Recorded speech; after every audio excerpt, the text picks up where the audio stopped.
case. We get told that like it's not way, way, way out there. It's not that bad, and it's bad everywhere. But we don't have a qualifier for bad everywhere.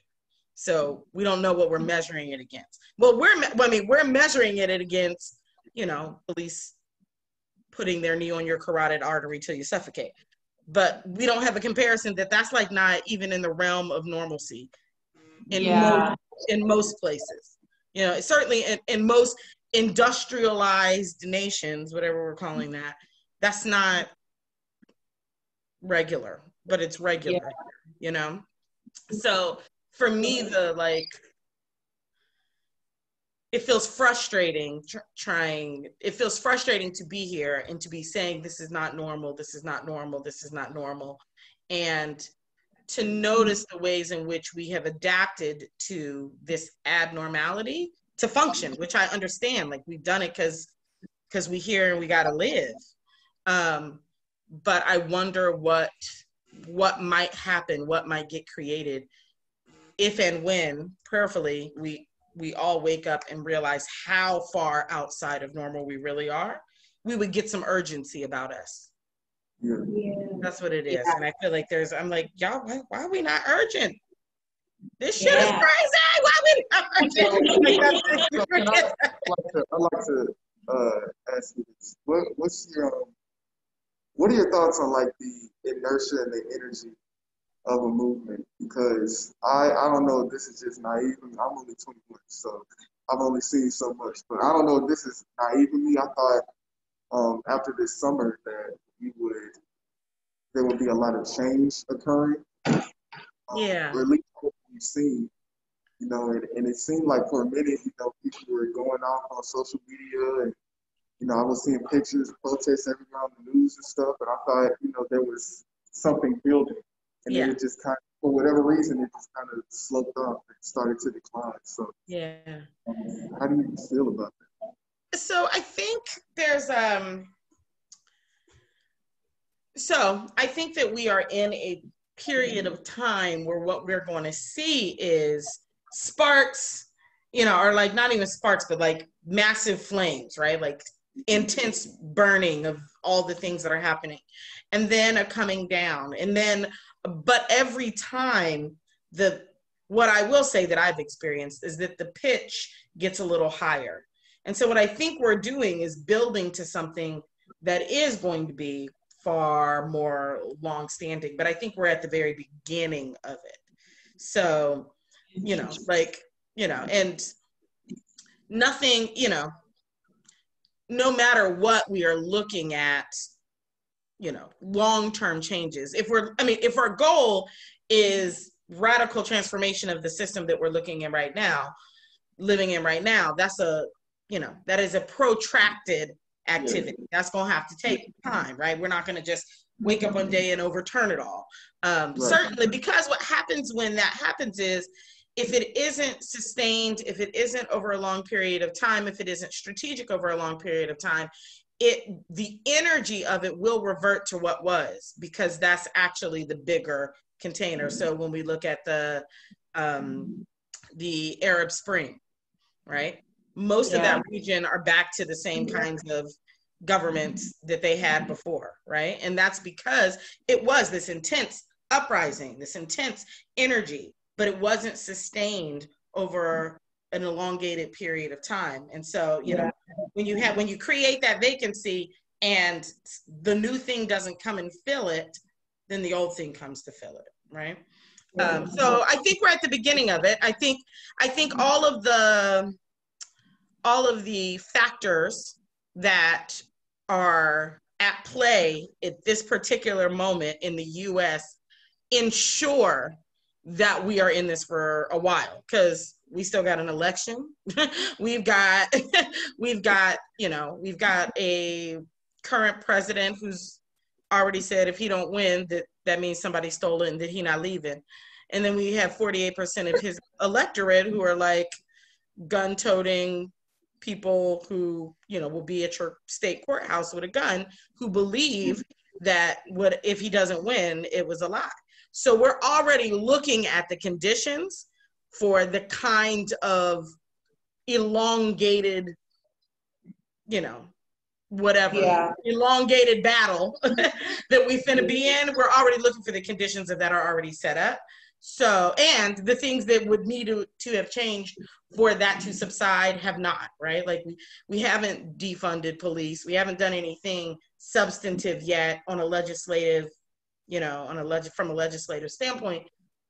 So yeah, I think this is all, you know, I think things are getting in place for something that is much bigger and much longer. Yeah. Okay. When you, because I'm a person of radical politics, when you talk about the movement the movement rising, what is your opinion on violence versus nonviolence? And I'm sure we'll probably agree that violent protests, we can't judge the oppressed for reacting to their oppression in certain aspects, but what do you feel is most effective, maybe, is my question. Well, I mean, I feel up in the air about this one. I feel like I haven't settled on a particular answer. It depends on what you want to do. Actually, that's what I think it is. It depends on what you want to do. I think nonviolent protest is a way to get the system to acquiesce to a certain level of compliance. Right? So if we're talking about the civil rights movement and we're talking about Dr. King, it was a way to opt to disrupt the system from within the system, right? They were not interested in, they were not Garveyites. They were not like, let's just create our own shit. They were not, like, it was like, we would like this system to find a way to allow us in. And the system was like, absolutely not. I mean, that was the level at which we were operating at that time, was the system was like, absolutely not. And so the pressure on the system to allow more people to participate in it, I think peaceful protests did that to some extent. What my politic is that I'm not interested in the system allowing me to be in it. I'm interested in the dismantling, the complete and utter devolution of the system. And I do not see personally, and I am down for the person who sees it. I am not opposed to somebody being like, absolutely, you can do this without violence. Cool. But I've never seen it. And history doesn't say that that's actually the way that happens either. And so if what we are saying is we are looking for a revolutionary, different way of being societally, I think what we fail to realize is that these systems are not interested in, they're not interested in falling. So they're not going to cave in. They're not going to, under Jim Crow, like literally Lyndon B. Johnson was like, just give this nigga what he wants so he can leave us alone. It was literally the impetus was like, allow him in the system, just allow them in the system. That way they don't keep disrupting what it is we're trying to do. Whereas had they been interested in not being allowed, which is why when Dr. King started the Poor People's Campaign, which was about how do we actively attack capitalism, he was all of a sudden not alive anymore, So I say all of that to say, it doesn't matter whether or not I agree with it or I don't agree with it. I don't think it's possible to disrupt, to overturn the system that we are in without violence, because the system absolutely intends to engage us with extreme violence to keep itself in place. Yeah, I certainly agree with that, because I think every racist or violent system in America just kind of you like, if you get rid of it, it kind of just morphs into something that's the same thing but looks different. Like Right. the police used to be the police used to be a slave catching system. So I think the fact that people think that we're like so far removed from stuff like that, but it really has the same effect that it used to. It just looks different within Yeah. like modern systems. It's like Yeah, the just reason. shape shifts. Yeah. Absolutely. Yeah.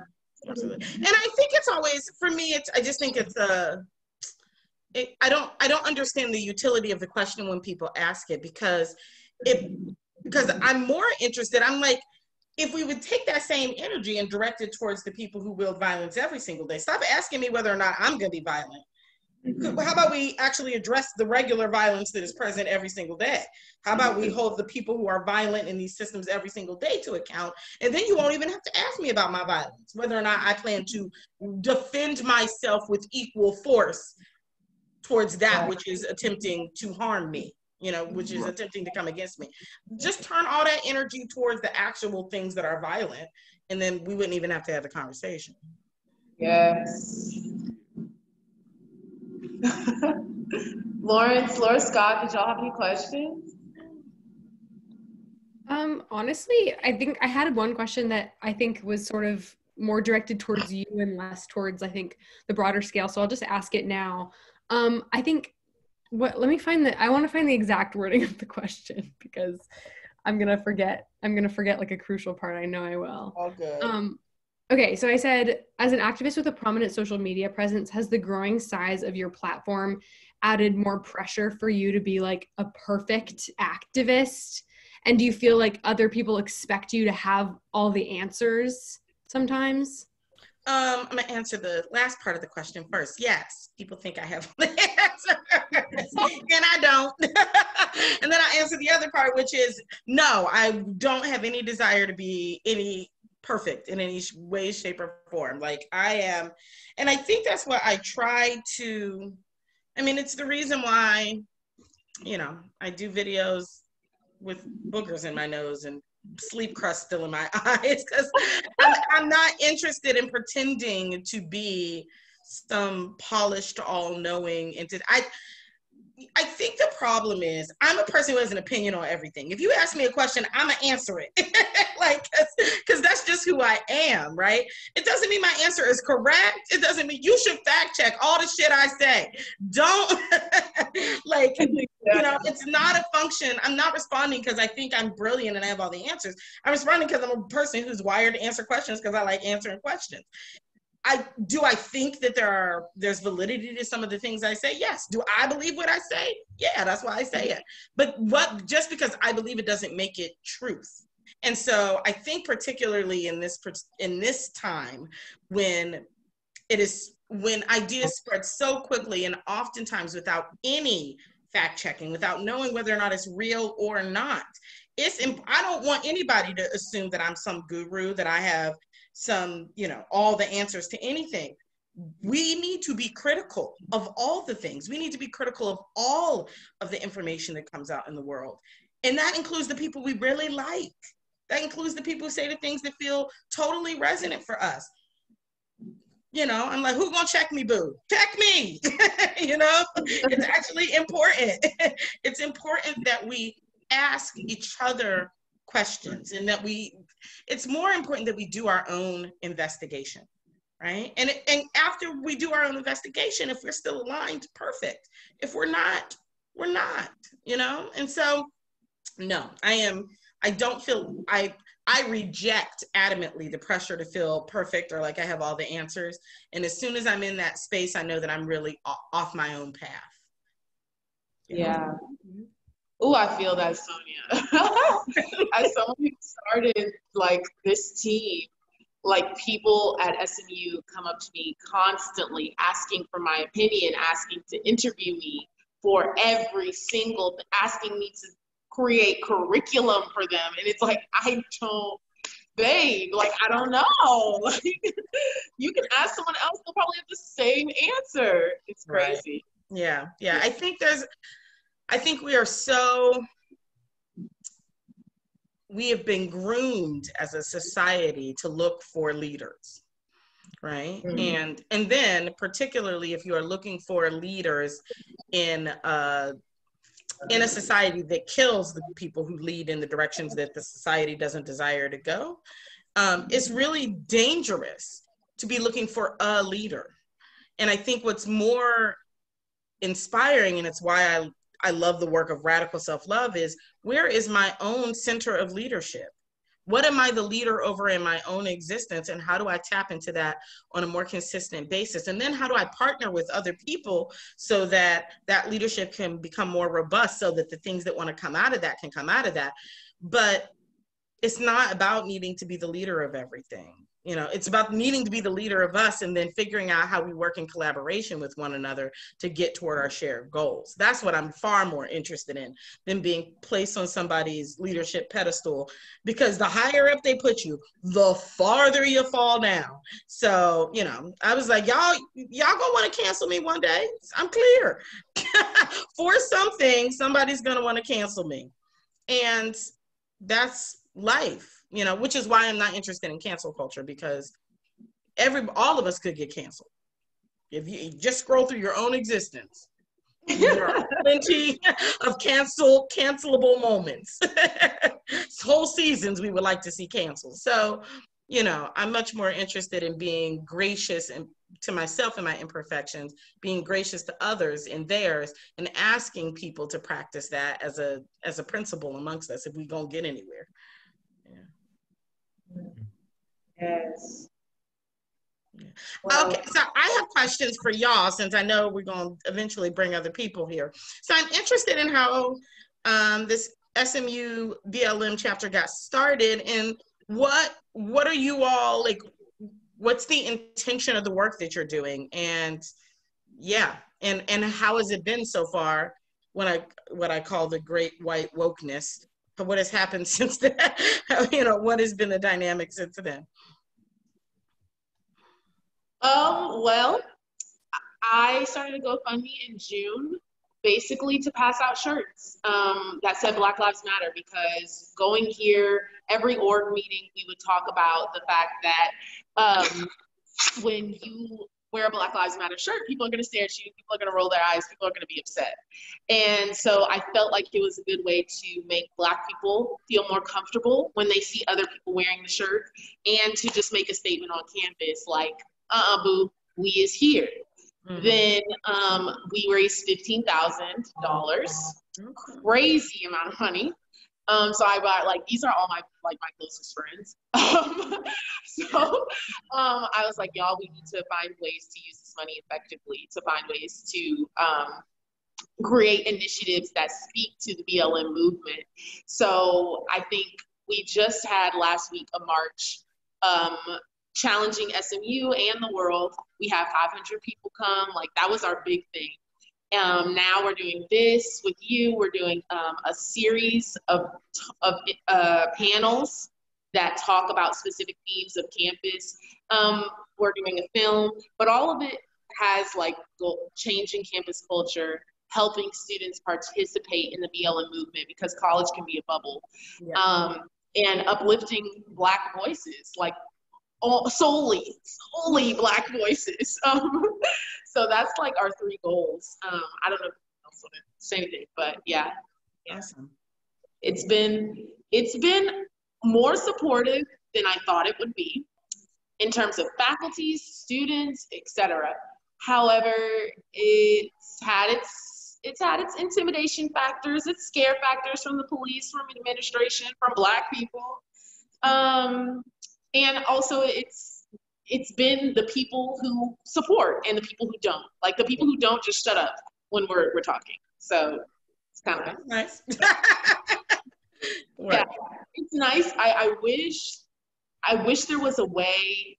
No, I don't wish, because I know that's not fact. That's never reality. But like, that we could actually actively go to those people and like just change their hearts. But it's very difficult to do. So yeah. Well, I mean, hearts do change, but I think it's mostly a process of continuing to be, continuing to do what it is that you do unapologetically, and continuing to remind people that there's space in there for them too. You know, like I am not coming to where you are, but my door is open when you're ready to come here, you know? Yeah. Yeah. I had a question, but I just realized it is 4:48, so I don't know if there are people outside. Yeah, so yeah, we wanted to give you like 10 minutes to grab water, like just chill out while we let this question before I do that, and then we'll take a little break. Yeah. Wonderful. Lawrence, okay. Oh, my question. Sorry. Okay, so in light of there being this, as you said, I guess a pandemic of people needing or like desiring leadership in terms of especially Black women such as yourself in these kinds of environments, how can or I guess what would be best in your case, and you think in other cases of Black women that have seen themselves leading movements, how can Black men specifically, especially cis Black men, support Black women better? Because we've seen time and time again, like in the case of Oluwatoyin Salao and others, that Black women do not get the kind of safety nets, the kind of social networks that they need to effectively express their grievances. Yeah. I feel the same way about what I need Black men to do that I actually feel about what I need white people to do is go get your people, get your cousins. Like Black cis men need to be talking to Black cis men. Black cis men need to be challenging toxic masculinity, challenging patriarchy, and in ways, but not again from a place of superiority. One of my favorite scriptures is, but for the grace of God, there go I, right? Like we are all indoctrinated into these systems. And so I think it's important for Black men to acknowledge all the ways in which they too have been part of a white supremacist hetero-capitalist patriarchy, right? And that, and to be talking about what was the process that they had to go through to get further away from that thinking that wasn't serving them and closer to, because I'm a deep believer that all systems of oppression, whether we're privileged there are never any systems of oppression in which we are only privileged in them.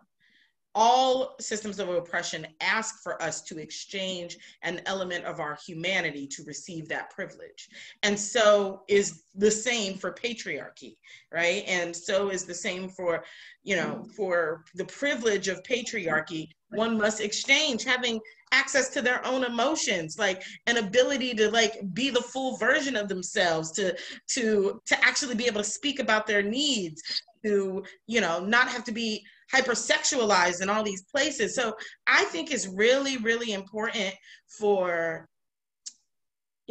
specifically for Black cis men to start questioning all the things they've been taught about what Black cis malehood is supposed to mean. And to be talking about that together, like, yo, what were you taught?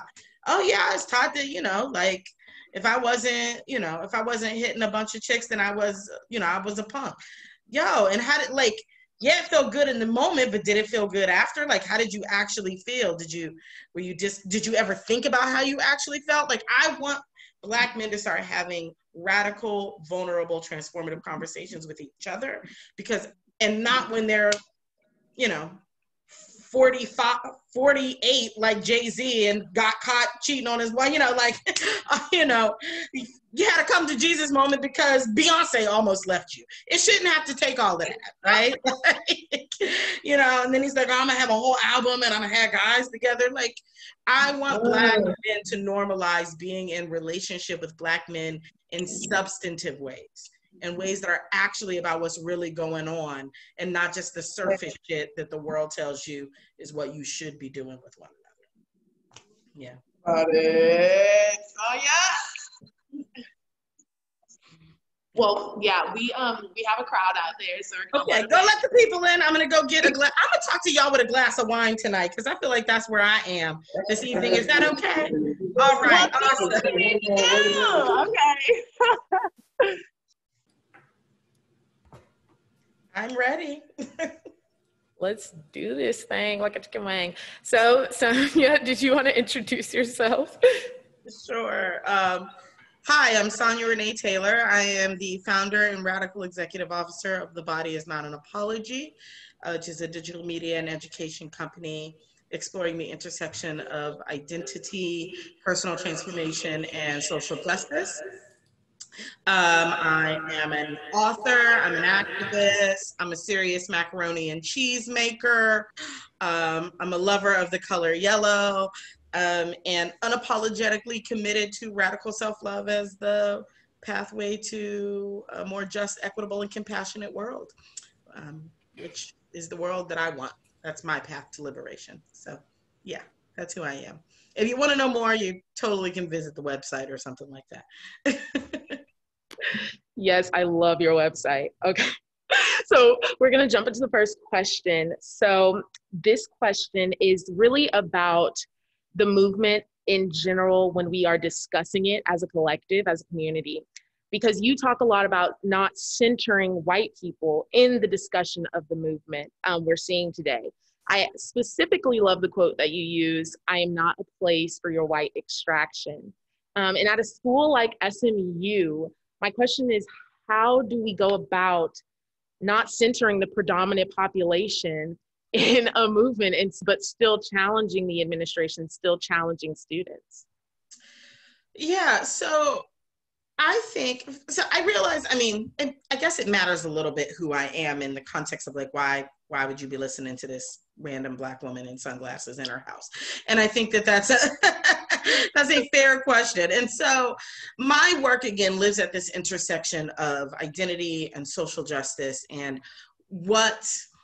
in what ways does how we live in our bodies show up in the systems and structures of injustice, inequity, and oppression in the world. That's what I do.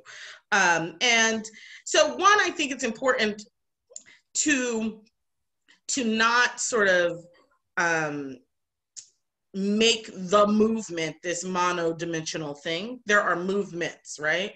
The truth of the matter is that there are movements that aren't at all aligned with where we're trying to go. There's a whole white power movement. There's a whole, there are all kinds of movements. And so I think it's important to be specific about what we mean when we say movement.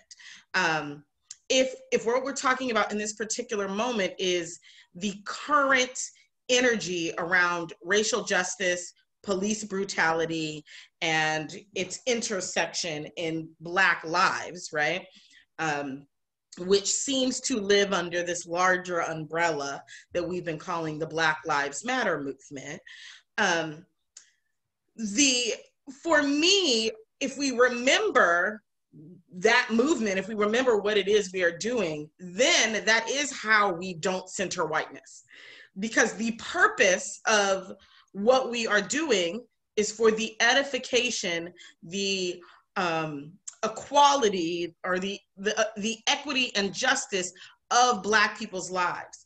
And so as soon as we find ourselves doing something that doesn't directly lead to that outcome, we know we are centering something that is not that. So the way that we don't center whiteness is by centering the intention of that movement, which is Black Lives Mattering. And I think that it's easy to get swept up. It's easy because the entire system of our world, of our society, but our world as well, is constructed to center whiteness. Whiteness has made itself the center of identity, of commerce, of capital, of all the things, right? And so it becomes very challenging not to follow that tide, that it has its own gravitational pull. I'm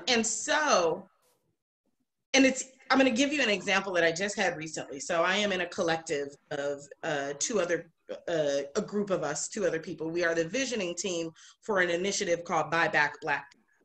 And it is a grassroots reparations initiative. We are saying that Black people have debt that is a function of white supremacist, capitalist institutions' impacts on our lives, and the history of racial injustice at the intersection of economic injustice, right, and economic inequity. and that there are white people in the world who have wealth that, whether directly or indirectly, is a reflection of that inequity and that injustice on Black people's lives. The white people don't just happen to have stuff and Black people just happen to don't. It's Black people don't have stuff that they would have if white people hadn't taken it, right? And so the question in the conversation then is, how do white people with wealth interrupt their spiritual debt by participating in the elimination of material debt in Black people's lives? That's the initiative we're working on. And it is a team of 2 Black people and 1 white person. And we are people who have relationship with each other. We have personal relationship with each other. And the energy that is whiteness, the indoctrination that is whiteness. And I think it's important. I make the distinction between whiteness as an embodiment of culture, of systems and structures and ideas, and white people. And white people have whiteness, but white people are not only whiteness. And it's important for white people to know that, lest they over-identify with whiteness and never actually interrupt the way that whiteness creates harm. And so in this conversation with me and my 2 other teammates, the white person in my team was retelling a story about money and finances. And before we knew it, it had taken up all of the air in our meeting. It had taken up all of the space. She wasn't trying to take up all the space. That wasn't her intention. It is the energy of whiteness. It is the energy. And after the meeting, she was able to see, like, oh, right, I told this story because then I would be held to account, and that it was all about the way whiteness tries to protect itself. And so she could see that in reflection. But both the Black team members found ourselves going into our individual strategies of protection as it relates to whiteness. So I go into a whole strategy where it's like, let me check out, only check in occasionally, because I know how this is about to go. Okay, cue white tears. Like, it has its own script, you know? And my other partner was like disassociated, and we were all in our stuff, and it was because whiteness had come and centered itself in this place where that wasn't actually what was supposed to be happening. And so sometimes we all get swept up in it because it's intense. And so I think, again, remembering having a strategy in advance sometimes is actually a really good thing. And that's one of the things that we talked about in our meeting was, you just need a strategy up front. Like, when we see whiteness whiting, what's the code word? White alert, something, whatever that is, whatever it is that needs to be, ring the white bell, like whatever it is, so that they know, oh, I'm in my stuff that I don't see operating. I'm in it, right? But you have the moment, good. Now we rang the bell, you go take 5 minutes and regather yourself. We'll take 5 minutes and recenter ourselves, because the purpose of this work is in this case, is the, economic justice of Black people. And then let's come back again together. So I think it's about knowing when whiteness is centering itself, which is noticing when we are not centering Black people. That's it. If we're not talking about the benefit of Black people, then we're centering whiteness. And then creating strategies to alert ourselves when we see that happening, and things that we can do to, take the space that we need to come back and realign with our purpose. That was a long answer, but yeah. Yes, it's okay. Thank you. Yeah. Kind of along that same line, my next question is, one of the BLM and SMU's frustration with faculty and administration at SMU has been the fact that we see you, we hear you, but we're not actively working to be anti-racist. We're not actively changing our curriculum. And when we do want to, it's, hey, time, give me the steps. Tell me what to do. Direct me. It should be a 1, 2, 3 and done. So can you talk a little bit about how to be an ally and how to be a person of power as a faculty member in a university and really truly change what we're doing here at SMU. Yeah, absolutely. So the key thing that I see as the challenge of that particular conversation is I find the word ally useless. I find it useless. I don't think I find it useless because what allyship says is, I want to work alongside you. I want to support you on your problem. White supremacy is white people's problem. It is not Black people's problem. It's not people of color's problem. It's white people's problem that happens to continue to impact the lives of Black people and people of color. And the problem is that white folks do not understand white supremacy as their responsibility to undo. They see it as Black people's problem that they would like to help with because that's the nice thing to do.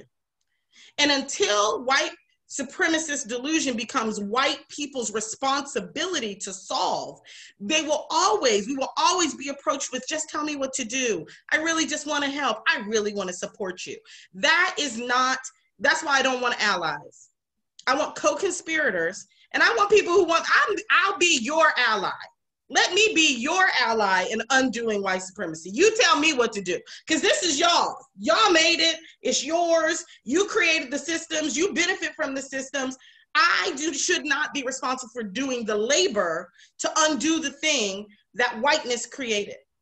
And so I think until we change the orientation of responsibility, again, this is one of the principles that's operating in our Buy Back Black Debt Collective, is we want the experiences of racism and white supremacist delusion to be the responsibility of white people. And we want Black folks to be allowed to hold hope that white people will do the right thing. Right now, the problem is that is switched. White people get to hope. Boy, I hope we solve racism. While Black people are in the world being like, I'm responsible for how to undo the impacts of systemic oppression and inequity in my life. And what needs to be switched is white people saying, I am responsible. I'm responsible for the outcomes of this inequity and injustice because it privileges me. Because it's not just inequity and injustice, it's inequity and injustice toward my benefit. And if I am uncomfortable with that as a human being, then it's my responsibility to interrupt that. There's not one person ever who's been like, you know what, I want to make a meatloaf for dinner. And then they just start to ask random Black people how to make the meatloaf. That's not like, no, you get online, you look for a recipe, you do some research. If you want anything else that wants to get done, people know how to do. They know how to begin exploring, taking initiative. It just so happens to be that when we're talking about interrupting racism, then all of a sudden everybody's clueless. And I see that as a mechanism of white supremacy. It's how white supremacy protects itself, right? Because now this structure in which all the power and resource and privilege is yielded to a particular group, but then when it's time to do something about it, that group doesn't have any clues. We don't have any power. We have no information. We don't know what to do. It's disingenuous. It's intellectually dishonest. And it's an evasion of responsibility. And so when people come to me and ask me how to solve a thing, I'm like, how do you start that with other things you need to solve? Tell me where you begin your solving process in your life. Where is that? And great, now from there, let's go. Now I'm gonna add a nuance to this, a complication, because I think it's important. One of the challenges in this space, and this is why I said, actually, I want to be the ally, because one of the challenges in the space is white people will never understand whiteness as well as Black people and people of color understand whiteness. Because they do not have to understand whiteness. They don't have to understand whiteness to navigate the world. They don't have to understand whiteness to figure out how to survive whiteness. They don't have to, the same way a fish doesn't need to understand water, it just swims in it, right? But if you have the experience of not living in water, then you can tell, you can begin to describe the characteristics of water. But a fish would be like, I don't know what you're talking about. It's not slippery. It's not wet. It just is, right? And so there is always going to be a level of reflection that will be needed, because whiteness desires to evade detection. It's the reason why we even got to, it's taken this many years to get to a place where we can call white people without getting mad. Even though some white people still get mad when you say white people, right? And it's because whiteness desires not to be acknowledged. It just desires to be the default. You don't call me a name, I'm just human, right? And so there is always going to be a necessity for whiteness to see itself in the eyes of those who are impacted by it in order to actually continue to be able to move out of its way. And there are ways in which I'm down to help with that. But it can't be that I'm responsible for it. That's why I said I want to be the ally. So yes, that's some whiteness I got going on. Yes, pumpkin, it sure is. I'm happy to do that. Happy to do that labor.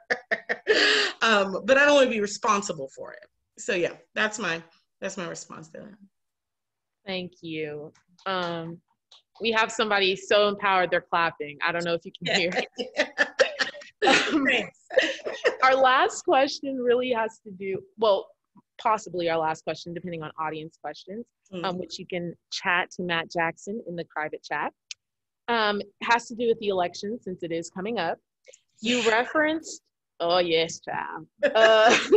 You referenced in one of your videos a cake baking analogy in regards to the systems that exist in America. And you talked about how it's more useful to mobilize people, not necessarily to vote for a particular party, but to plan for the system's demise. So could you talk about mobilizing and planning for the system's demise? Because I think that's a big bulk of what you talk about. Yeah, so, I struggle with this conversation because I want people to like me, and I don't feel like I have a very likable position in this particular conversation. And so it's one of those places that feels, and because people often intentionally mishear me, because I think what I'm saying kicks up fear for folks, right? So my position is that if you baked a cake and you finished the cake and you iced it, it was beautiful, and you were like, damn, I put a cup of salt in and it was supposed to be a cup of sugar. Damn, I'm gonna take that salt out. Cannot happen. The cake is baked. You have made it. You have mixed all the ingredients in. You have completed a thing. And now you just have a salt cake. You're gonna have to throw it out and start from scratch because you cannot take it out once it's in there. The United States has all of these systems baked into them. They are in the inceptional ingredients of the nation. Racism is the inceptional, foundational ingredient of this nation, as is ableism and heterosexism and fatphobia and ageism, and all the isms and obias are baked into the foundational structure of this nation. And so we're not going to get to what I think it is many of us say we want by trying to figure out how to remove the salt from the baked cake. We're a baked cake. We've made it, which is why every time we shift a structure or a system, it just shapeshifts. It doesn't change. It's the reason why chattel slavery looks like the prison industrial complex today, because we didn't take out what we put in. We just changed the form. Right? We just put different icing on it. It's the same cake. And so this election will not get us a new cake. No matter who wins, it's not going to get us a new cake. And so that's that piece. The other piece that I think is is the part really why people don't like me. Because first of all, it's people that hear that and then they think I'm saying don't vote. And I'm not saying don't vote. I'm saying we should use every tool available to us at this particular moment in time and in history. Use every tool available. I believe in having many, many tools in my tool belt. But if that is your singular strategy, if that's your singular strategy, we're not looking for the same world. That's the way I feel about that. If that is your singular strategy, you want a different world than the world I want, because you want a world where all of these systems just go back to operating moderately rather than hyperbolically. Because that's really the difference between where we are versus, where we are right this moment versus where we were. We were at a moderate level of Black murder. We weren't even at a moderate level of deportations. We were just at a non-mass media level of deportations. And we weren't being quite as horrifically violent, putting babies in cages kind of situation, right? But the central issue was not gone, right? And so there are those of us who are interested, I believe, in just having a more palatable version of the systems and structures that already exist in this society. I think a lot of people want that because that feels like normal. And right now this feels like not normal. And the truth of the matter is this is our normal, just magnified. It's our normal under a microscope. And so there's that piece. And so, sure, sometimes you got to stop the bleeding, right? If we're triaging, voting might stop some of the bleeding, but I actually don't believe that either. So I'm going to pause that there. Anyway, go vote because it's a tool in the tool belt. Do it. However, I'm a believer that we need to be planning. I forecast things, and I forecast things based on history. I had a Clifton StrengthsFinder coach tell me the most consistent predictor of future behavior is past and present behavior. And it shook me when I really thought about it in its largest context. It undid me a bit. I was like, oh, that's terrifying. If we really want to think about past and present behavior, particularly on a societal level. So when Trump won the election in 2016, I put air quotes around won the election. I knew that. I knew that when he announced his candidacy. And I knew that because the historical record said that was absolutely what we were going to do. When things expand, the natural order is that it then contracts. So the expansion of putting a Black face in the White House for 8 years was absolutely activating all the energies in the US that would want us to contract. So I was unsurprised, right? We are at a point in history right now where this person has activated his constituency who are unapologetically violent, unapologetically invested in domination, unapologetically invested in the maintenance of this system as they understand it, with their power and control at the top. And he has fed the narrative that should he not win, it is because it has been rigged. It's because something is, someone has stolen the election, right? So even if even if he doesn't win, it is an activation that we need to be prepared for, because those people do not just go quietly home and lick their wounds. That's not what we're looking at. So my answer to that is, and I think we see it, or we're seeing it, right, is how do we build the kinds of communities that will sustain us through the sort of upheaval that we might be looking at long term? What is localized community look like? Do you know your neighbors, lest they be militia, Trump militia? Or are they people that you actually can rely on? Do you have support and community? Do you have a network of people around the country that you can get to? Do you grow your own food? Like, these are simple. They're simple, but they're strategic. They're intentional, because what they say is, I'm not going to pretend like I don't see a train coming when the horn is tooting and the lights are on me, but it's scary to look at, so I'm going to pretend like I don't see it.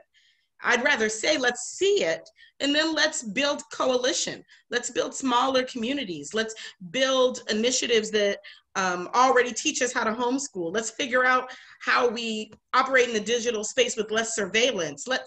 We can begin to build a world that is going to be sustainable, which is already a smaller, more localized world anyway. We can start practicing that now, rather than being pushed into it in 3 months. So that's my thoughts on that. Thank you. So at this time, does anyone have any questions from the audience, or from my private secretary, Matt? Okay, yes. And we just decided privately, you can ask me and then I'll just relay your question. Oh, okay. Okay. He's gonna write it down. Do you have one? Okay, the first one. Okay. So this is from Garth Baker Fletcher. Hi. That critique and description of whiteness is so on point. So many times we give in. Thank you for teaching us that we need to re-enter our Blackness. Is Blackness a political strategy primarily, or ideological? Ideology. How do you say that word? Ideology? Ideological. Ideological. Thank you. Ideological. Got it. So the question I hear, I mean, we can also, I'm okay. Garth, can you unmute yourself and just ask me that question again? What'd you say? I'm a scholar, a Christian, and trying to live a righteous, just life as a Black man. Yeah. So happy that I made 64 years. I'll be 65 in a month and a half. And I know that so many Black men have not had that. Okay, so within that, yes, I'm looking at my children. I have children that are 25, 27, and 31. And I thought the world that I would, bequeath to them was a better one than this one. I was so happy in 2008. I was like, wow, we're moving up. And, then Trump came and it was like, okay, wow, we're not moving up. We're just doing the same thing that's happened. So I want to know, just, are we talking political strategy, or is it kind of a deep ideology, or is it even deeper than that, Sonya? Is it a spirituality, really? Blackness. The question, Blackness. Yes. I'm going to answer all of the above. I think that there is, and thank you for that question, Garth. I think that Blackness is, is, for me, my Blackness is absolutely deep spirituality. It is the lineage and legacy of the, I posted a meme on my Instagram account the other day that was like, are you aware of the number of humans that had to survive for you to exist today? And it was like, if you went back 12 generations, that is 4,028 human beings. Great, 4,028 sets of grandparents that had to exist for you to exist. And I think about that in the context of my Black life and the people in my Black life who did not make it, and I'm clear that I'm a miracle. I am clear that something transcendent and divine desired me to come into being in order for that to happen. And that absolutely is for me, that is spiritual, without question. Blackness is also ideological. It is right? Like it must be ideological because it is also, you know, made up. It's also only exists in so much as white people said we was black one day, and we was like, well, I guess we're black. Uh, and then we created a shared identity, a shared sense of camaraderie. We aligned with this shared sense of struggle. It is not monolithic, but there are things that are that are blackness as we understand it, right? And so, and that the ideology of blackness, you know, has birthed so many beautiful things. Has birthed the, you know, Black Power movement, has birthed the Black Arts movement, has birthed, you know, Black is Beautiful, the Black Power movement. These are ideologies that came out of our shared collective of blackness.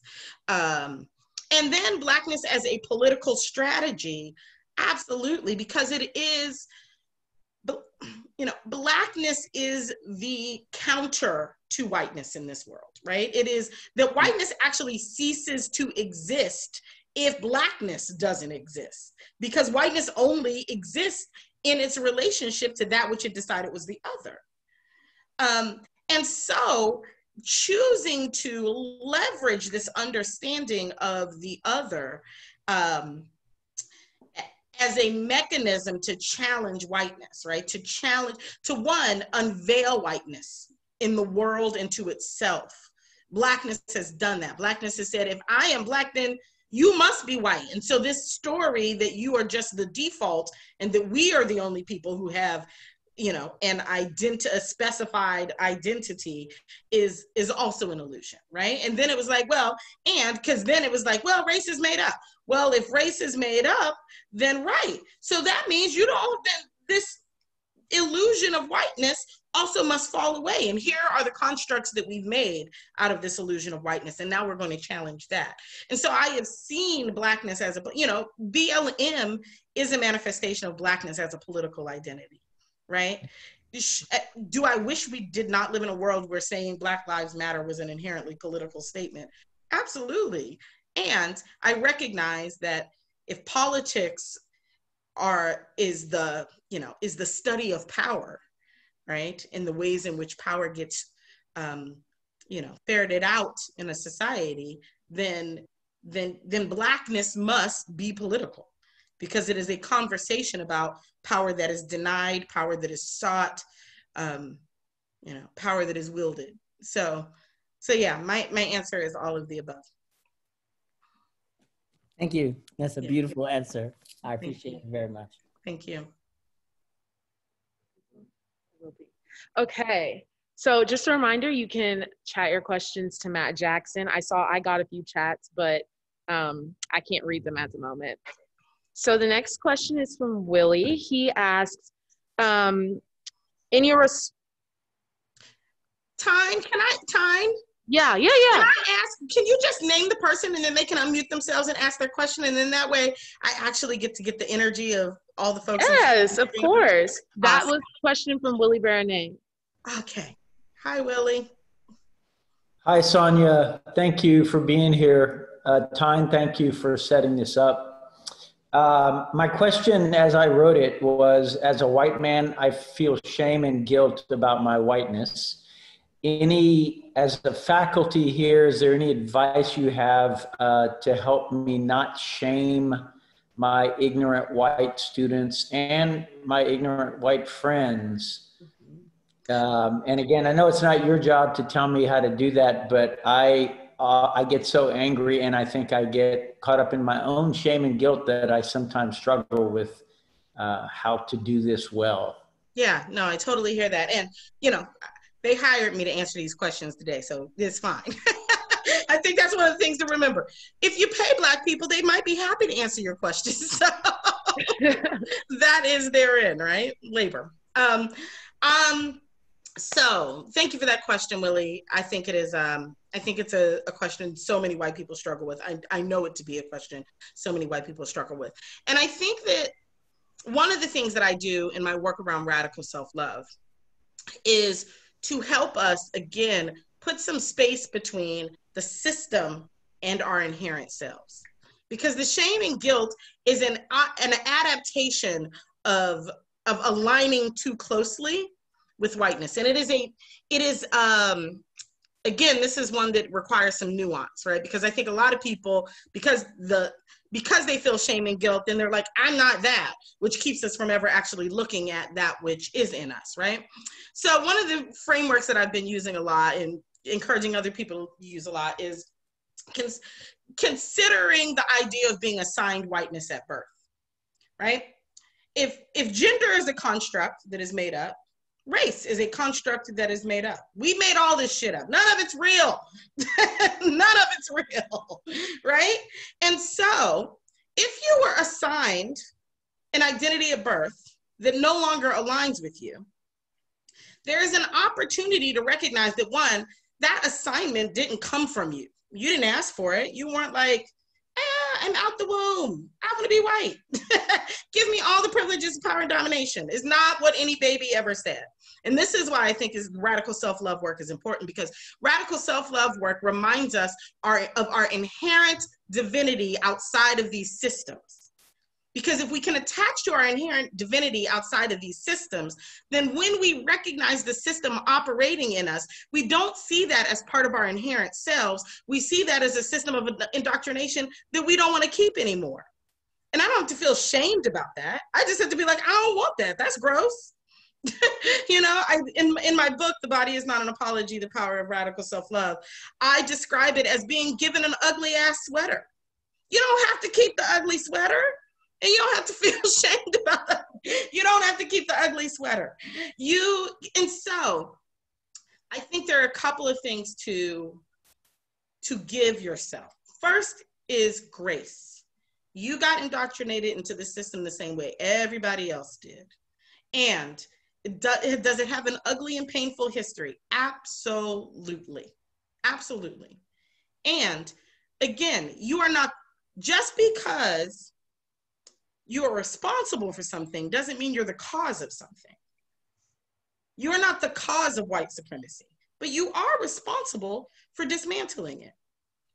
And that responsibility, and the more that shame and guilt live in you, the less you are capable of doing your responsibility toward it. So really, and that if anybody is responsible for being patient and compassionate to white people who haven't gotten it yet, it is other white people. It is your job as a white person. This is what I talk about this, I say often, like, you can break a rock by dropping a stick of dynamite on it or being a small drop of water over a long period of time. Either way it goes, you will change the form of the rock. White people need to be varying their tools with their white community. And none of those, and it certainly shouldn't start with stick of dynamite. It should start with, let's talk about whiteness. Because one of the things that I think often happens too is white people have conversations about racial justice by talking about how hard Black people have it. We got to do something. Black people are being killed and Black people have it so hard. And what it does is it erases the responsibility of whiteness to that experience. It's not that Black people have it so hard, it's that white people be making it hard. It's that whiteness has been harmful. It is that the systems and structure of whiteness continue to impact lives. And so how is whiteness operating in our daily lives? What has whiteness told me to ignore? What has whiteness told me to act like I don't see? What has whiteness told me to believe about myself and believe about others? And to start having those conversations with other white people, right? And so when you're in these conversations, having less with other white folks, do less telling and more asking. And asking them to ask themselves about whiteness. Asking other white people and reflect on your own exploration about your own whiteness. People often won't be vulnerable because they're like, then I'm a bad person. And nobody wants to be a bad person, right? And so they hold their beliefs and they think I'm a bad person if I even acknowledge them, but they're certainly running my life. If we can give permission to one another by saying, yo, I used to have some really stinking thinking. And I understand how that was all the system of my indoctrination into whiteness. Let me tell you about the things that I've uncovered, you know, in myself. Let me tell you about the way it's freed me up, actually. But it doesn't free you up if you're in it from a place of shame and guilt, which then means you can't even share from a place of vulnerability. So it's about reorienting. Again, not making whiteness who you are, making it a thing you were given that you don't want anymore. You don't want the structures of white supremacist delusion to live in you. And so you do daily work with yourself and with others from a place of compassion and love to divest from that assignment. Yeah. Do we have any questions from the live audience? Thank you, Willie. Yeah. If you want to, since you're right there, you can come up and ask it if you like. Yeah. Okay, we have someone from the live audience who's going to ask a question. Mm-hmm.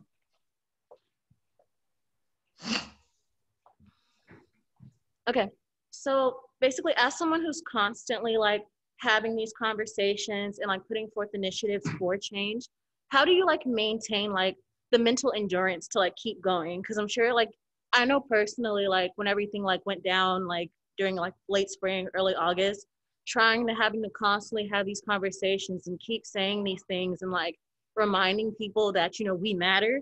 It just got to a point where it was like exhausting. So like, what do you do to like keep that energy and keep that drive going like day in and day out? I don't do it day in and day out.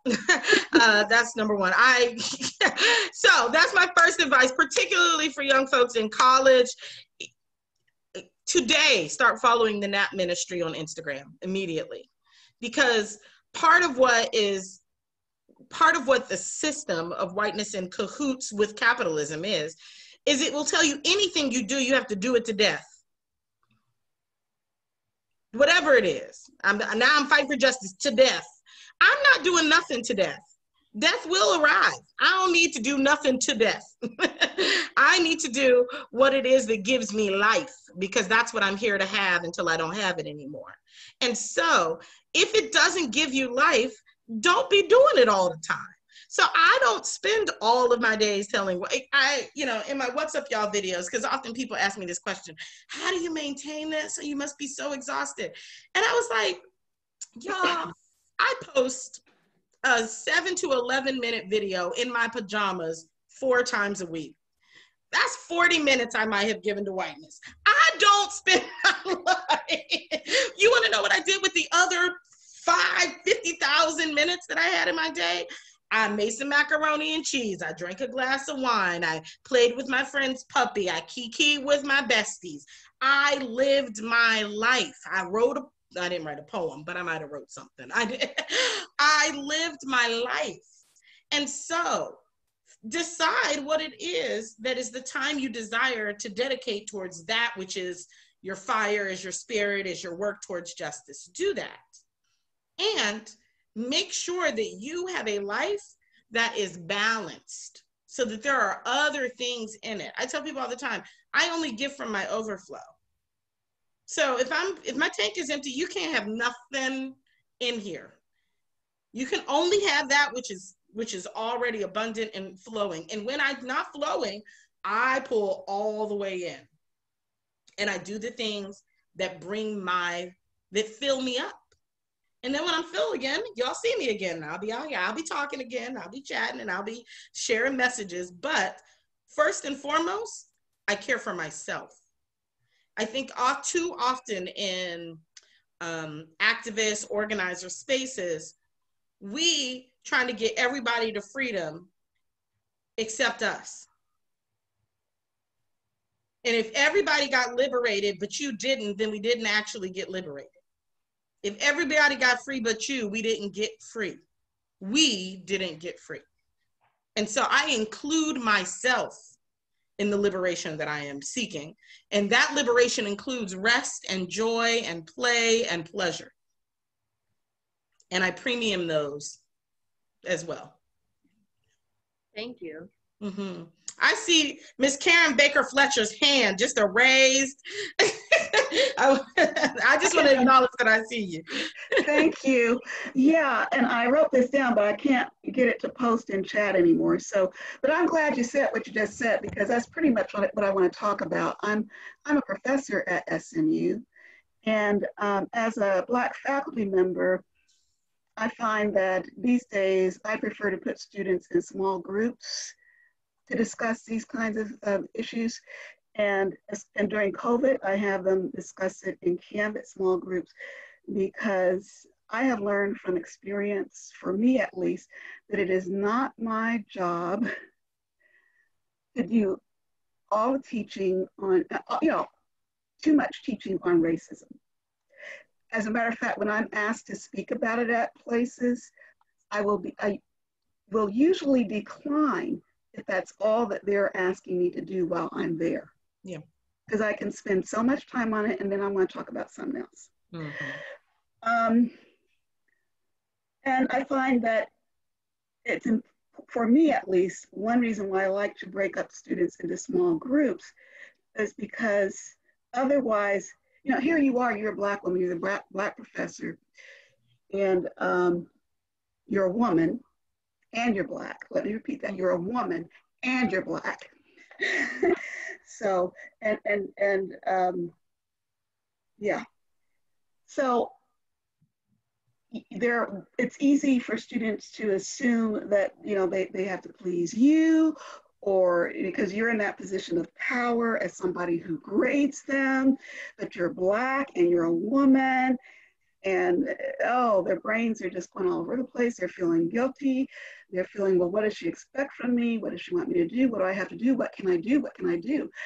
And it's not about what can I do, at least not for me as a professor. It's what can you do for yourselves, in discussion with your peer groups, who you're going to be in professional organizations with for the rest of your life. And because I teach at a school of theology, they're going to be in ministry organizations with each other for the rest of their lives. And so that's what they need to focus on. And I guess I just wanted to know what your thoughts are on that, because I also keep it pretty text-based now also. I just want them to discuss the text. They can discuss personal experiences with each other. I no longer care to share mine. And I've written about it, so I can give them a reading and they can read an academic chapter of a book that I've published. But other than that, no, I'm not doing that anymore. Absolutely. Yeah. So I don't know, I just wonder, what are your thoughts for what professors can do? Because, otherwise, I have this reputation of, oh, she's too liberal. Oh, she's too liberal. I'm like, I love teaching the church fathers. Did you not hear that part of the course? Did you not hear those lectures? And so it's like you get boxed in. Yeah. Definitely. And I hate it. I hate it. And after this Black Lives Matter event, I won't be participating in another one for a month because I have other things that I love to do. Yeah, absolutely. And I think that's important. I think, and I think it speaks to the question last, right? Which is, and I think it's important also for white people to realize this, because oftentimes, particularly in this moment that I call the great white wokeness, where white people woke up and realized that things were happening. They'd been happening for a real long time, but for whatever reason, something happened in the ether, and then white people realized things were happening. But what happens is that white people are that there's this sense of urgency, right? This sense of urgency because you just woke up to 400 years of oppression that had been going on. And what happens is that then when Black people actually are interested in being humans, white people are, I don't understand why you're not talking about racism anymore. And it's like, because that's not the only thing happening in my life. It is not even the center of my life, right? Like it is a thing I learned to navigate so I can live all the rest of my life. And so it's important for, and I think, because what I hear you saying, I don't hear you saying like, I teach racism. I hear you like, it doesn't even sound to me like that's not even what you teach, right? So, right, that's not what you teach. So it's not, there's this assumption that if you're Black, you must be prepared to be talking about racism. And I think that is a problem. I think if you are white, you should be talking about racism and I should get a break. If you are white, you gonna talk about racism and you let me chill. So I can just be over here making my macaroni and cheese and petting my friend's dog and getting an opportunity to just be human, which has been afforded to whiteness for 400 years. That is the switch. That's what we're asking folks to do. Is to, again, take up the responsibility so that we don't have to be the mules of racism anymore. That's the work. And yeah, so live your best life, Karen. Don't talk about nothing you don't want to talk about. Not if you, it's not, if that's not your work, you know? And I think that's really important is this isn't everybody's work. And I know that that's a very difficult challenge because when we're activated around the issue, we're like, I don't understand why everybody not passionate about this. I don't understand why everybody not talking about this because I'm talking about it and because it matters to me. And I hear that. And we have to remember that it is not everybody's work.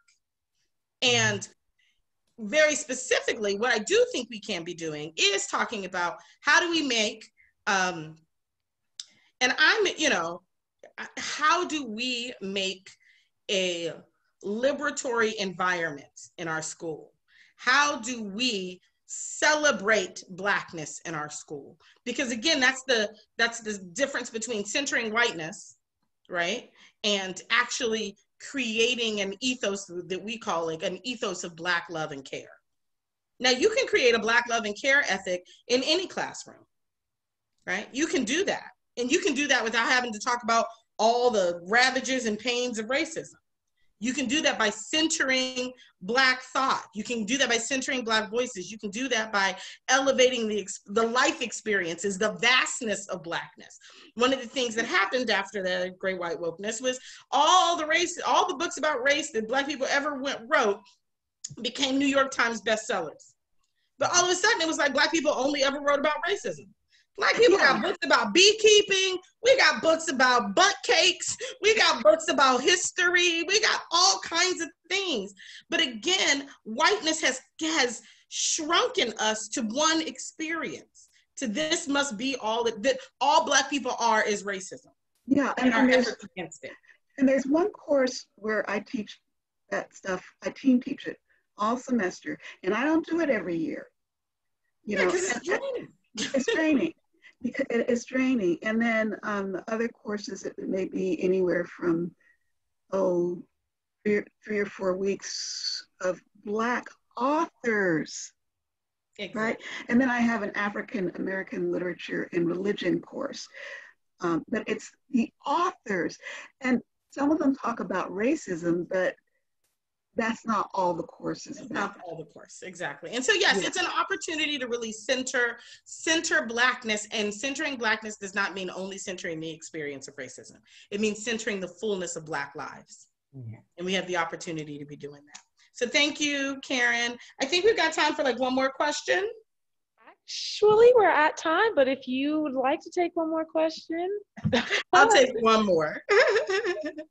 Okay, does anyone? Oh, yeah, go ahead. If you'd like to come up, yeah. Hi, my name is Richard Anastasi, and I'm a recent graduate of the Perkins School of Theology, and it's a pleasure to meet you. And I like your analogy of the baked cake, because I agree with the analogy. The problem I have with the analogy, though, is that at the same time the salt is in the cake, we're in the cake. So you can't just throw the cake away and bake another. We're in the cake at the same time. So there's, you know, I wish we had like that. I was an alchemist and I could change the salt back to sugar, because else, how do you bake another cake when we're in the cake? Because we have to throw us all out. And that's, so basically, how do we go about, because I believe before all this stuff's going on, I saw the inequity in the pharmacy system, the food system. All these systems were killing all of us. And so all those systems had to go, and we weren't addressing that. So some of these things have to be changed as we're going. So it's like the analogy they sometimes talk about, you're in a car, a moving car, and you have to change the engine. And I think that's kind of like where we are. We're moving, things are happening, and we're all in the car at the same time, and some of us are working on the engine. Yeah. So I'm saying, like, well, how do we how do we have that discussion when, Right. because I like the analogy of the baked cake, because I think it's true. We got the wrong ingredients in there, but how do you transform it? So here's the thing. The piece that I would challenge you on is I don't think we're in the cake. I think the cake is in us. Okay. We're not in the cake. Okay. All right. So we're not, the cake are systems and structures. And systems and structures do not have to exist in the way that they do. Systems, That's right? They can change all the time. They change all over the world. Other people have other ways of doing things. So the systems and structures that we live under right now don't have to be. But they exist because we have been indoctrinated into those systems and structures to identify with them, much in the way that you were like, but we're inside the cake. We are not inside the cake. We were the makers of the cake, and now we ate some of the cake. And so the cake is in us. Our work, the work that I do around radical self-love is how do I stop eating the cake? How do I stop identifying as the cake? I'm not the cake. The cake is a thing outside of me. It feels like it's inside of me because I've been in it for so long. It feels like we are one. We are not. We are not these systems. These systems exist externally of us, and they continue to exist because we have not explored the ways in which they exist internally in us. And as we no longer identify with them, then, because the systems are the things we made. We made them. Humans made them, which means humans can unmake them. And so as you were talking about the car, I would offer, we need to stop trying to change the engine in this car. This car sucks. It's not helping. It is not a good car. We need to jump out the car and then have a little meeting on the side of the road and be like, all right, what we want to do, because we don't want to do this anymore. This is not the vehicle that's getting us to where we want to go. Good. I agree. I like that. Thank you. Yeah, absolutely. Appreciate it. You got us fired up with that last one, Sonya. We're all in here like, yes. But we are at time. We had a lot of questions in the chat, and I see a lot of people raising their hands, so I apologize. But thank you so much, Sonya Renee Taylor. Please go. I want to invite everybody. I want to invite you to do things. I want to invite you to follow me on Instagram, Sonya Renee Taylor. That's my name on Instagram. I want to invite you to follow The Body Is Not an Apology, which is the work we do. And I want you to get the book. I want to invite you to explore maybe using the book this semester in your class. It talks about race, but it ain't only about race. It talks about radical self-love as a transformative model. And so I hope you'll join in. Join in that work. Join the Radical Self-Love crew. Thank you. Thank you so much. And we will have about 10 to 15 minutes of debrief without Sonya Renee Taylor. Bye. Bye. Just so I know we are all SMU affiliated, so if anyone has any questions about BLM at SMU, if anyone has any questions or comments about what we just witnessed from the genius Sonya Renee Taylor, you are welcome to do so at this moment, live or on Zoom land. Yeah.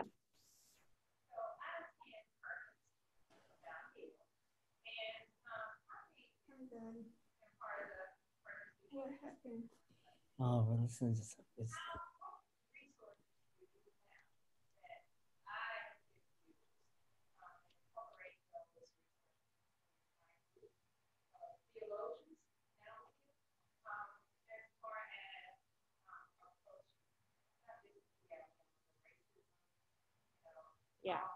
Yeah.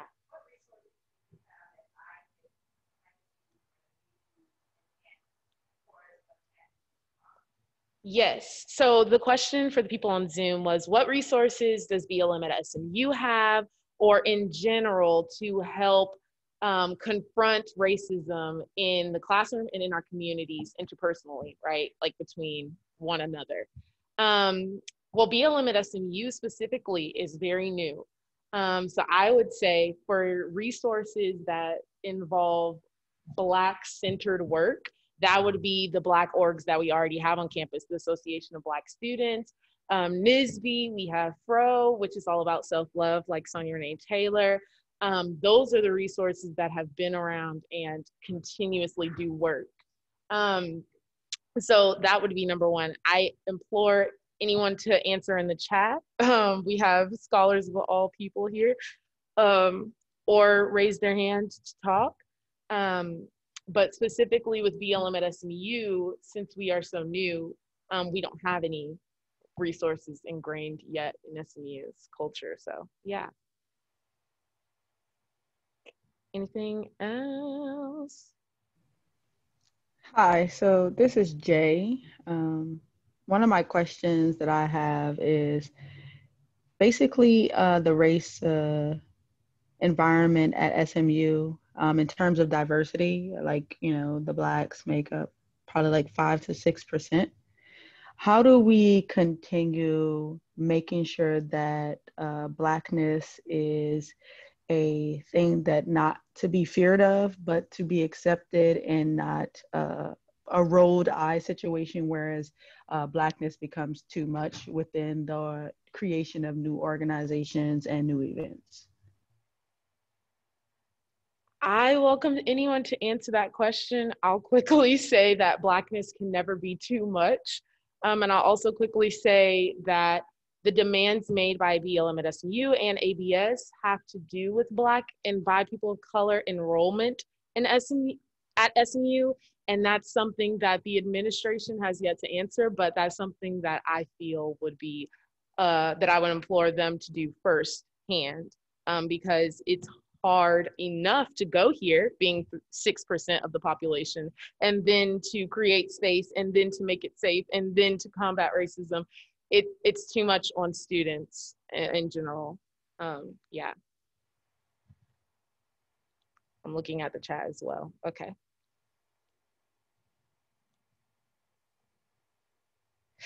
Yeah. Does anyone live have anything? Because I'm not looking at y'all. Okay. Rebecca, I see you raising your hand.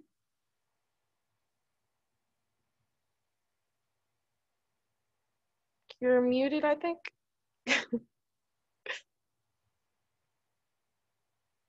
Okay. Anybody else? Oh, hi. Go ahead. So I'm sort of, I guess, curious to know, I mean, partly in response to your answer to the first question about sort of what resources BLM at SMU has, maybe a sort of different spin on that is, what resources would you like to have? And are there ways that the faculty in particular can help you to get those resources, or sort of can help you to get the sort of the platform you need, or the sort of status you need? Like, so, you know, what can we do to, if anything, to sort of help you guys get off the ground and build your organization? And then a much more practical question is, I'm old and I'm not on Instagram.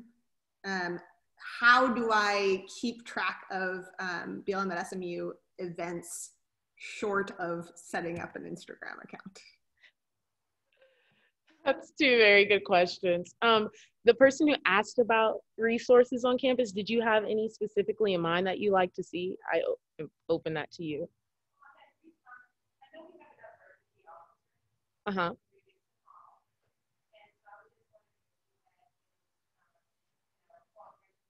Yes.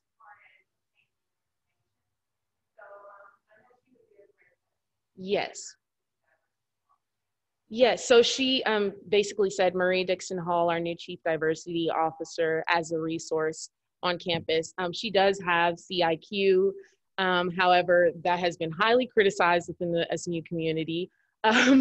So she would be someone to start, I would say.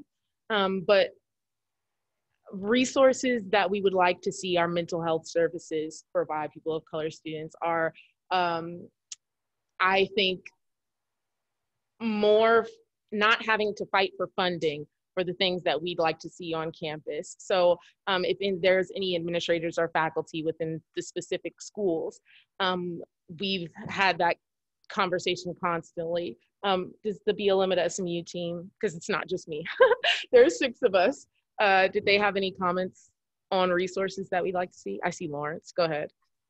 I did, specifically related to the BLM movement at large. There are a few resources that I have looked into recently. For example, A World Without Police .org talks about abolition of police and kind of the tactics and strategy, and gives some resources and some scholarly work related to the movement itself and how people can push that forward.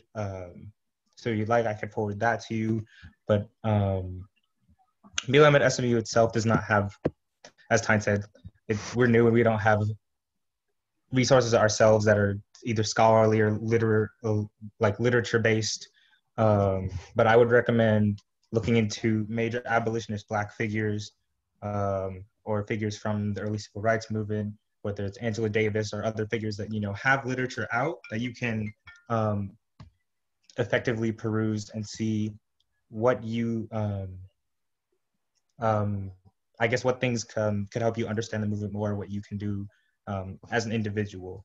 But that ultimately comes down to research that we can all do on our own time, even as we kind of take these steps in the movement. Sorry, I should just clarify. I think what I'm asking is, sort of basically, as an organization, are there goals that you guys have for what you want to accomplish that faculty can help you achieve? Is that an answer or another question, Ms. Rebecca? Sorry about before. I was moving my curtains and I may have it in, but I did have a question. So I'm on the Faculty Senate Executive Committee, and we've talked about how we might find common cause. So I don't know if there are folks in other parts of student government and Faculty Senate Executive Committee and Faculty Senate, but if there are ways folks who are here would be interested in doing some coalition work. I mean, I know the Executive Committee of the Faculty Senate has talked about wanting to figure out ways we can support the demands of the Unity Group. So please let me know, or our Faculty Senate President. Yeah. So so my answer is that that faculty can look at the demands made and do their what they can in support of those demands. And if it's just participating in events, and if it's just changing your curriculum to make sure that there are people of color represented and uplifted in your classrooms, and therefore creating space for us to feel like welcome in the classroom, I think those are 2 of the biggest things, participation and the work that you do as a faculty member. In terms of our Instagram, we are new, like I said, so we do plan to start being able to have like a page within SMU that you can go to.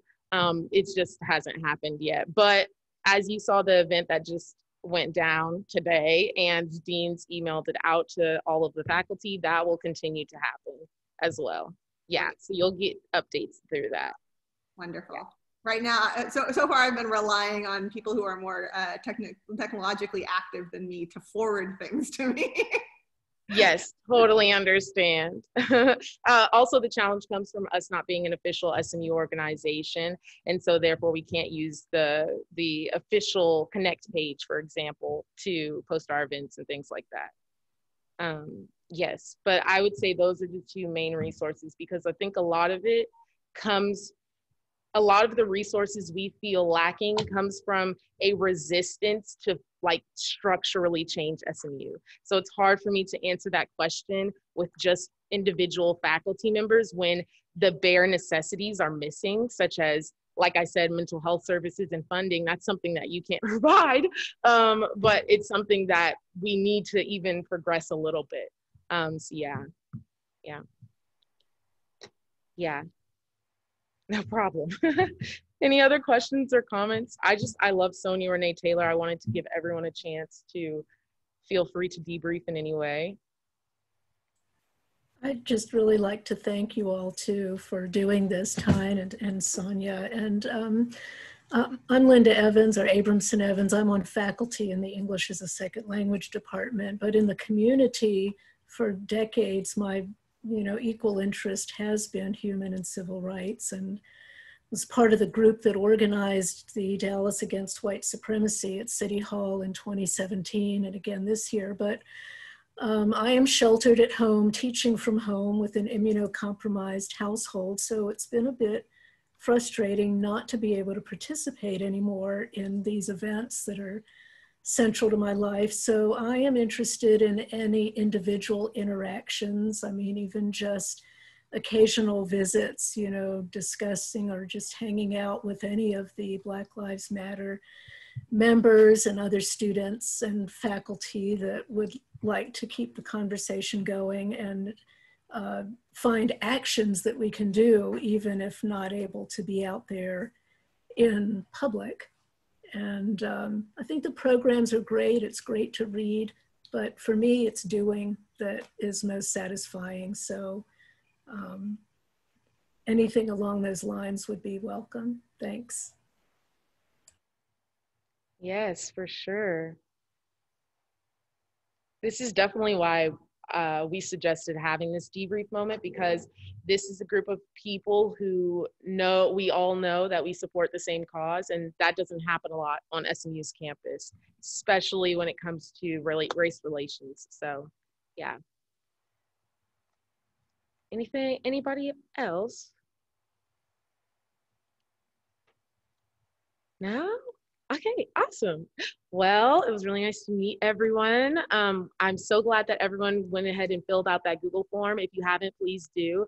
Like Carissa said, this is a great way so that we can email you about our upcoming events, such as the BLM series, where students will get to talk about their perspective, and other things that are down the pipe, like a Black artist showcase, et cetera, et cetera. So yeah. Oh. We have one more question. Go ahead. Go ahead, Tyler. I just had a quick question. As students, do you have any advice on what would be the best way to support Black organizations without invading safe spaces? That's a really good question. I think one of my peers would best answer that. Yeah, go ahead.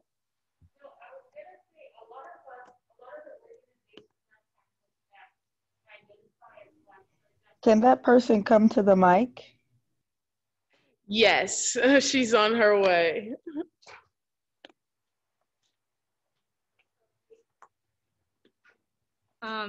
So I was saying that a lot of the organizations that identify as Black on campus, like for example, I'm the president of the National Society of Black Engineers. Even though it says Black engineers, that doesn't mean you can't come and be a member and support. So you can try to find ways to attend those events, because there's not a lot of Black students, for example, or turnout is very low. So when we see support from students of other races, like, it really means a lot to us. So yeah, I would second that as well. I am not on exec anymore for Black organizations because I'm honestly, I'm an RA, I'm too busy. But when we did create events, although they are inherently a safe space for people of color because we created them to be. And so like she said, in people participating from all across campus, it really is important, and it's honestly the best way. And then again, we are in spaces that our white counterparts are not on campus. And I feel like personally, the best way to support is to challenge the people that we don't get to and that we're not educating. And so that means peers, that means family, because we're not in those conversations, but they happen all the time. So yeah. Yeah. Oh, well, a big takeaway for me is I really appreciate everybody who participated, both the organizers, and this is a very thoughtful group. And the tone was very constructive and positive. And that's important to me because my big takeaway is what Sonya Renee, I got the first two names. I need help with the third. But she's really all about compassion. And I think if we can all take that with us, for me, that's just very important. And that's where the heart of my work is on loving kindness and compassion. And that's inner work. It's interior work. And the kind of work we're talking about is, all of it is interior. And so I just hope that, other people take that with them as well. And just keep patiently, we have to be patient with each other. Just practice that, listening and loving kindness.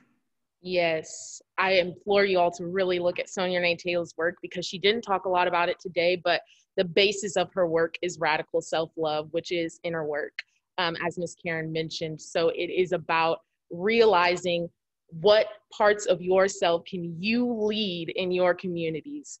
And it's not about shame, it's not about guilt, it's just about self-love. So yeah, I think that's a good note to end off on, actually. So it's nice to see everybody. Yes, I see claps. I see claps. Yeah, y'all have a good night. Yes, Garth, I love that. That vibrato clap, yes. Yeah.